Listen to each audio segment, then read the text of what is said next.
Hi cuties, I welcome you all with great pleasure. In the previous classes, we studied about elements and in detail about metals and non-metals. I told you there is another category of elements known as metalloids. Today, we can study about metalloids. Okay. A metalloid is an element that has properties that are intermediate between those of metals and non-metals. We studied the properties of metals and we studied the properties of non-metals, is it not? So, you know what are the properties of metals and what are the properties of non-metals. These metalloids are elements having the properties intermediate between those of metals and non-metals. Therefore, metalloids can also be called as semi-metals. Okay, these metalloids can also be called as semi-metals. See, look at the periodic table. There will be a set of elements with a different color. These elements are called metalloids. Okay, we can make it here.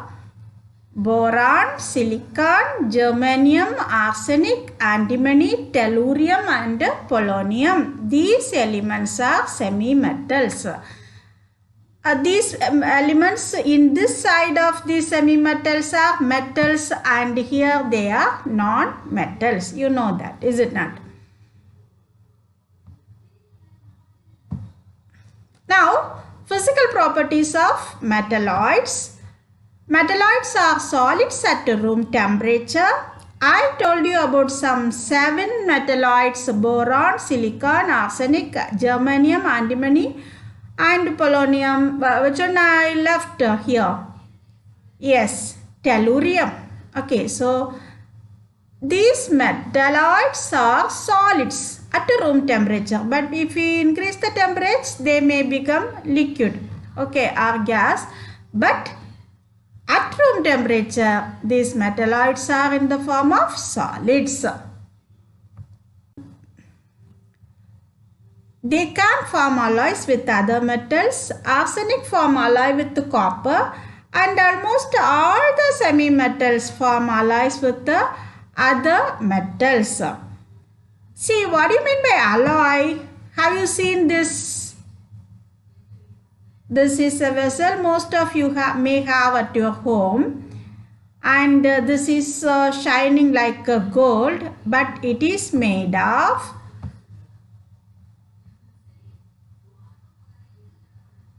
an alloy of zinc and copper. These zinc and copper are fused, combined together and made into the form of another material, that is an alloy. See, there will be a change in the characteristics of alloys. Here, this is a silver colored one and this is copper, a different reddish one. But when these two are combined together, we got a golden colored brass material. So this is alloy, just an example of alloy. It is much poorer conductor of heat and electricity than metals. The physical properties of metalloids tend to be metallic, but their chemical properties tend to be non-metallic. Now, uses of metalloids. Silicon is used in electronic devices. Even silicon has many more applications. Major components in ceramic is silicon. Then computer chips, solar cells, these are all made of silicons. Boron is used in fireworks as a fuel for ignition in rocket. These are the uses of some metalloids. Now we are coming to study about another category of materials, that is compounds. I told you something about alloys, is it not? Alloys is a combination of two or more metals combined together. See, this is a water molecule, two hydrogen atoms and one oxygen atom combines together to form water. The properties of compounds are entirely different from those of its constituents. Here, hydrogen is a gas and oxygen is also a gas, but when these two gases are combined, water is produced. Okay, so entirely different characteristics. Now, based on the origin of chemical constituents, these compounds are divided into two categories, organic and inorganic. If compound obtained from non-living sources such as rock, minerals, etc., they are called inorganic compounds. Example, chalk, baking powder, etc. Now, compounds obtained from living sources such as plants, animals, etc. are called as organic compounds. Example, protein, carbohydrate, etc. This protein is a compound of carbon, hydrogen, nitrogen, oxygen, sulfur, etc. Is it not? And carbohydrate is also a compound of carbon and hydrogen. Both organic and inorganic compounds exist in all three states, that is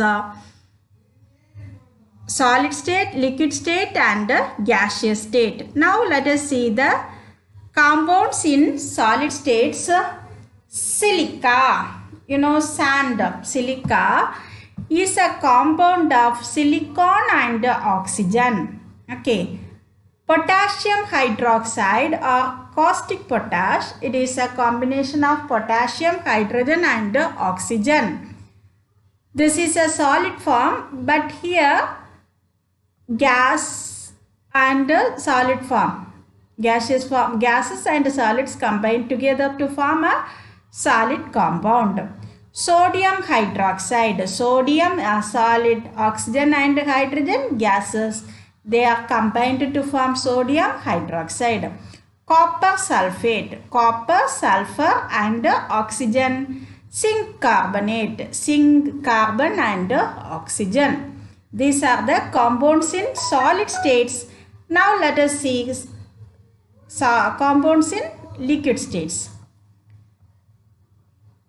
Water. As you know, water is a combination of hydrogen and oxygen, hydrochloric acid, hydrogen and chlorine, nitric acid, hydrogen, nitrogen and oxygen, sulfuric acid, hydrogen, sulfur and oxygen, acetic acid, carbon, hydrogen and oxygen. Almost all the acid compounds contain hydrogen. Now, compounds in gaseous state. Carbon dioxide or carbon monoxide. Constituent elements are carbon and oxygen, sulfur dioxide, sulfur and oxygen, methane, carbon and hydrogen, nitrogen dioxide, nitrogen and oxygen, ammonia, nitrogen and hydrogen. As you know, hydrogen and oxygen. What are the uses of water? Water has a lot of uses, is it not? Our life will not be there without water. Table salt. Salt which we use in our home for cooking purpose. That is sodium chloride. Constituents are sodium and chlorine. It is an essential component of our daily diet and preservative for meat and fish. If you want to keep the meat and fish for long days, it will be preserved with the salt, is it not? Then sugar that we intake daily, its chemical name is sucrose. Constituents are carbon, hydrogen and oxygen. You know the uses of sugar for the preparation of sweets, toffees and fruit juices, etc. Then baking soda. Baking soda, the chemical name of baking soda is sodium bicarbonate. Sodium bicarbonate, that is sodium, hydrogen, carbon and oxygen will be there as constituents. This baking soda is used as fire extinguisher, then for the preparation of baking powder and preparation of cakes and bread. Then washing soda is chemical name is sodium carbonate. Sodium, carbon and oxygen are the constituents. It is used as a cleaning agent in soap and softening hard water. Then bleaching powder. The chemical name of bleaching powder is calcium oxychloride. Calcium oxychloride. Constituents are calcium, oxygen and chlorine. It is used as a bleaching agent, disinfectant and sterilization of drinking water. Then quicklime. Chemical name of quicklime is calcium oxide. It is a compound of calcium and oxygen. It is used in the manufacture of cement and glass. Then slaked lime. It is chemical name of it is calcium hydroxide. Components are calcium, oxygen and hydrogen. It is used in the whitewashing of walls.